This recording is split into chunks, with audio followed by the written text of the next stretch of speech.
Hello and welcome to the Teachers Wellness Coach YouTube channel and also the Pastel Pod. This is your weekly snippet of health and wellness inspiration for female teachers only. I'm Kat and I'm on a mission to make healthier living simple, realistic and actually fun for you. And I'll be giving advice of how you can find time for yourself throughout your busy teaching day every single week. So if this is something you think would be really helpful for you, please hit the subscribe button. And also if you want to join over 250 other female teachers inside my free school community, it's packed full of educational lessons, recipe books and so much more. Hit the link in the caption and I will welcome you in the community. The art of routine and also non-negotiables within the holidays. So I thought I would do this based on, we've just had half term, which is why it sparked this video for me to create. Now, really, I should have probably done this before the half term, but I thought I'm going to record this anyway because I think this would help you for the summer holidays, which are going to be here before you know it, and we're about 6 weeks away from that. So I thought this would still benefit you just for getting set up and prepared as much as possible for your summer holidays. So I thought I would start off just by talking about why we never fully switch off as teachers. Now, many teachers then spend the entire first week of the holiday simply recovering from term time and exhaustion, and then it's leaving little time. We've just had half term. I was speaking to another teacher recently, and she said by the time that you actually then feel settled into the holidays, you're then gearing yourself back up again, back to term time, because the week's just absolutely flown by. But then also you can experience guilt creeping in, and you feel like you're then not being productive enough on the holidays.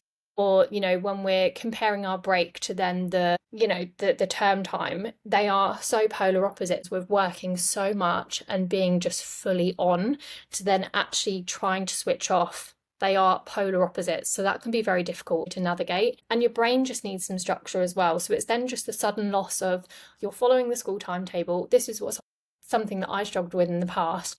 You're following a school timetable down to the second, and you know exactly where you need to be and when, you know exactly what lessons you have, you know where you need to be every second of the day. And I think going from that to then no routine at all during the holidays, that can also be two different extremes, and that can be very difficult to navigate as well. And it's one high to a low, and again, they are just so extreme to each other. So you can't pour from an empty cup. And I know you've probably heard this phrase so many times, but it's so true. We've been taught to treat rest as a reward, I think, especially as teachers. And it's something that's then earned after a long term in school.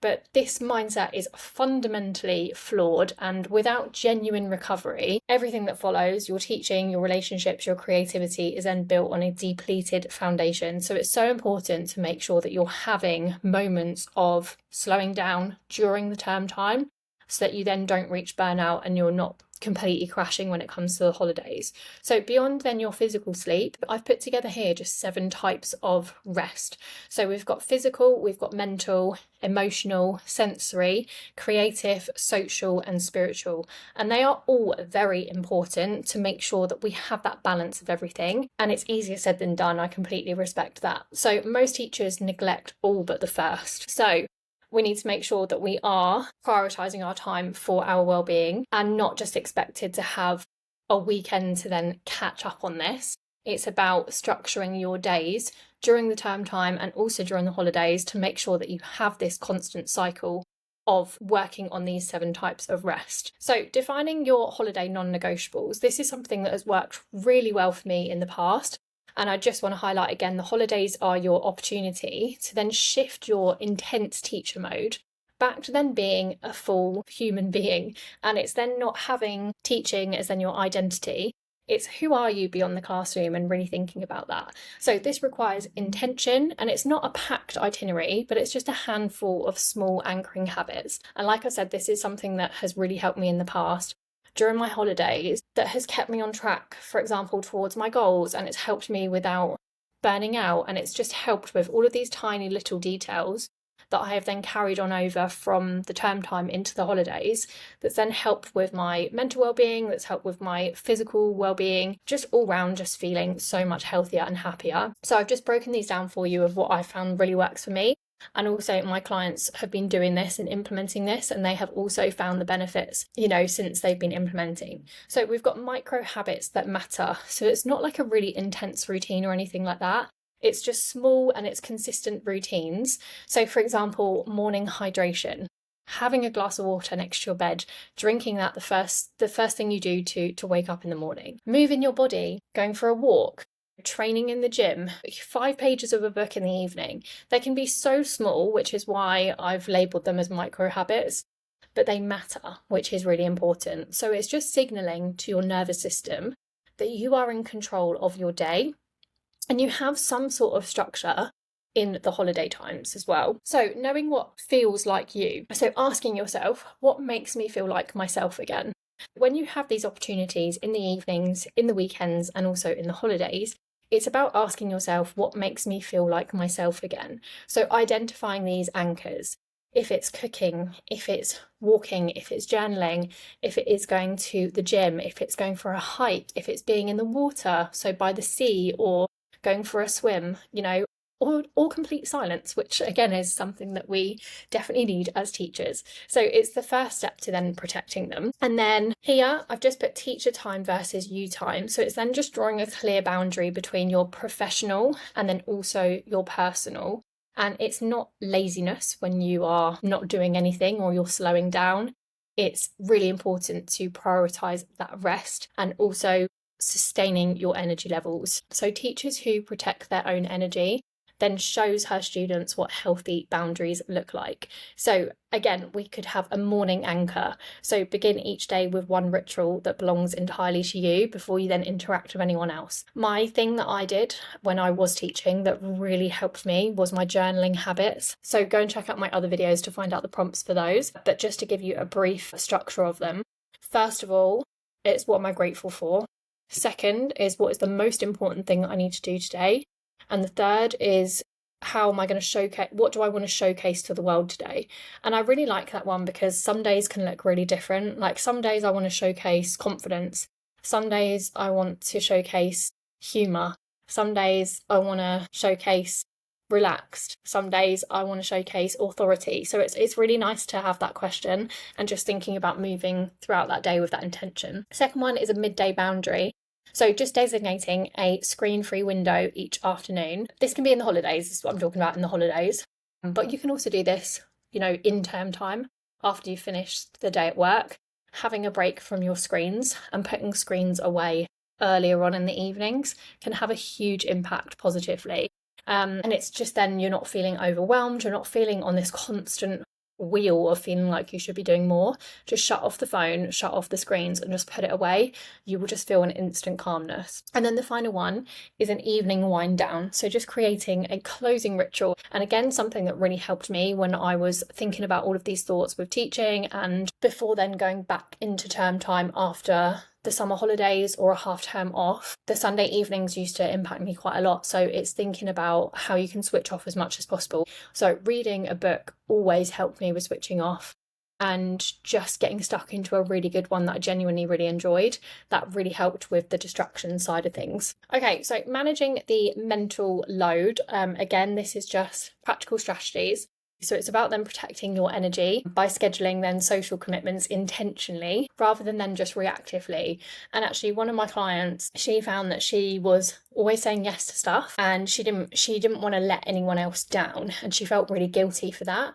But then recently she has started thinking a lot more intentionally. Before then reacting straight away, she was thinking, is this actually going to make me feel better? And it's then about prioritizing yourself, which can go a long way because sometimes if you're saying yes to everything and you're going to all of these events, you're not then showing up as your true self because you're thinking, oh, I could be doing this now, or I shouldn't have come here today because I'm not feeling like my best self. So again, it's just taking the time before then committing to anything and just thinking of putting yourself first. Do you want to go, or actually do you feel like you'd be better off not going this time but then rescheduling for another time? I want to talk about doom scrolling, and it is honestly one of the greatest enemies of rest. So if you are taking time out in the holidays or in the evenings, if this is part of your routine, you come home, crash on the sofa, pull out your phone, pull out Instagram, and before you know it, an hour is gone and you've just been doom scrolling, which can get you. Like it can happen quite often, and it's quite scary how time passes and you don't even realize how quick the time is going. So You're not actually then resting if you are on your phone and scrolling. Your mind is still very, very busy. You are not actually taking the time to then recharge and rest. So try putting your phone in the drawer technique. So good, out of sight, out of mind. And also just designating specific times on your phone and really thinking with intention of why you are reaching for the phone and what you need to be doing, rather than then easily getting distracted and then before you know it, time has been wasted. I watched something recently and it was a Stephen Bartlett video, and he was talking about time and how it's so important to be intentional with your time. I can't remember the exact YouTube, but it was scary how little time we actually have to ourselves, and just the thought of then spending it doom scrolling and looking at what everyone else is doing, that's just been a big shift for me as well. So it's really thinking intentionally about how you're using your time. So unplugging is a skill, it's not going to happen straight away, and it improves with practice. So keep it up. If you're trying to break that habit, just continue going and practicing that. So just a framework for holidays: we have got rest, we have got explore in nature, unplug, emotional connection. So resting, making sure that you are balancing active and passive downtime. Both are essential. So if it's a gentle walk, an afternoon nap, which is so lovely sometimes in the summer holidays, exploring and getting out into nature, just changing your environment can work absolute wonders just to reset your sensory input. In a new environment, new space, you're a lot more aware of what is around you.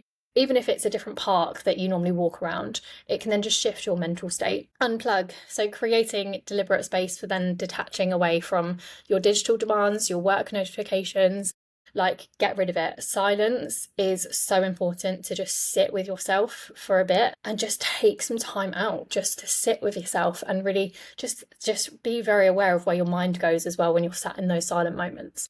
And then also emotional connection as well. So we've got prioritizing your relationships that then make you feel really good and uplift you rather than then draining you. Choose people who you love hanging out with, that make you laugh, that you just enjoy being in their company, not those that then add to your load and you feel heavier and you feel like a weight has been added onto your shoulders when you're hanging out with them.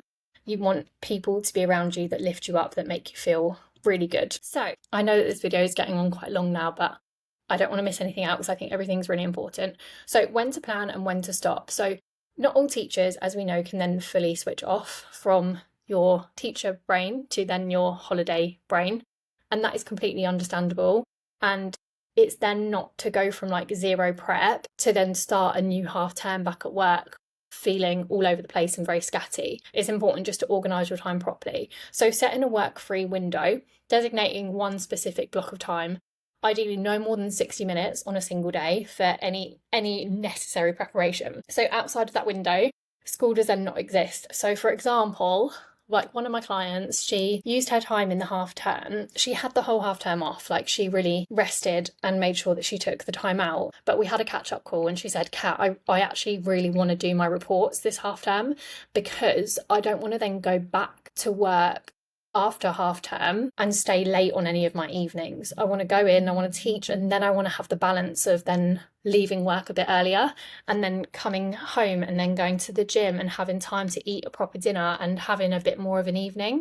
So she said, I really just want, for my mental state, I think it's really going to help me if I just set a timer and I crack on with my reports and I get these done. For me, that's going to lift a huge weight off of my shoulders, and I just want to get that done, but I'm going to enjoy it, and I'm intentionally putting that time in during my half term, and I'm wanting to do this so that I'm in a better headspace when I then go back to work. And I think that has been really beneficial for her. Now, everyone is different. Some of my other clients, they have had the whole half term off and they prefer then to stay a bit later if they've got reports coming up. So it completely depends on the individual, and I can give my opinion, but at the end of the day, everyone is different with how they organise their time.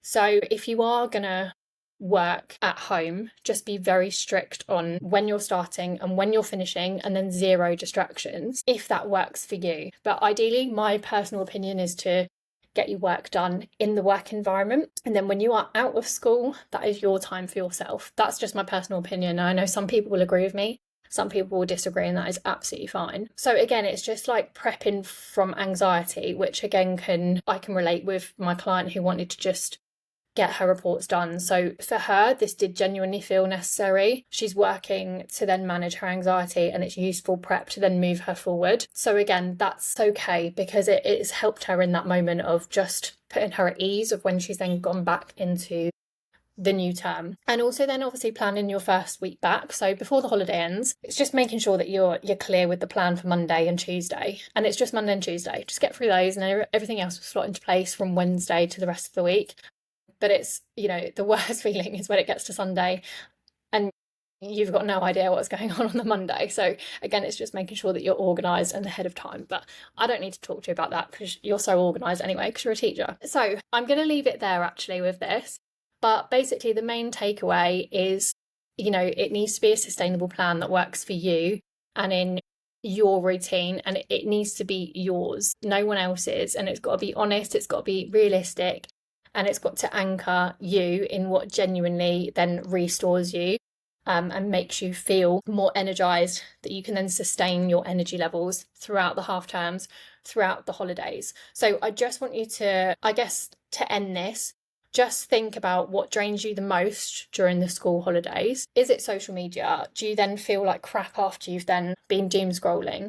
Is it saying yes to events when actually you want to be a bit more disciplined and say no to them? And then just draft in your 3 non-negotiables. So just thinking about 3 small habits that you can consistently do every single day. It's going to help you then feel grounded and help you feel balanced.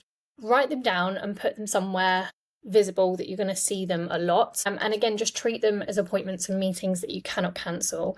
I say this to my clients all the time. You've got to treat your well-being with the same importance as a meeting at work, a CPD session. But they're my main takeaways basically from this, and I really hope that this has helped for the holidays and then also for sustaining your energy levels during term time as well, and just having that balance between the two. So I would really appreciate just some feedback on this as well, and just let me know your thoughts. But like I say, I really hope that this has helped, and also just prioritising your well-being is not selfish, it's making sure that you're putting yourself first. You will then be a better person. If you are putting yourself first, you will then be happier. And I always say a happier teacher equals a happy classroom and happier students. So it's just putting yourself first and moving yourself from the bottom of your to-do list all the way to the top of your to-do list. So I really hope that you've taken something away from this. And this Sunday, I am hosting a strategies for summer webinar. It's free. And it is this Sunday, so if you want the details, everything will be in the school community. But thank you so much for watching, and I really hope that there has been some takeaways here. Check out my other YouTube videos as well, just for some more tips for female teachers, and I will see you in the next video.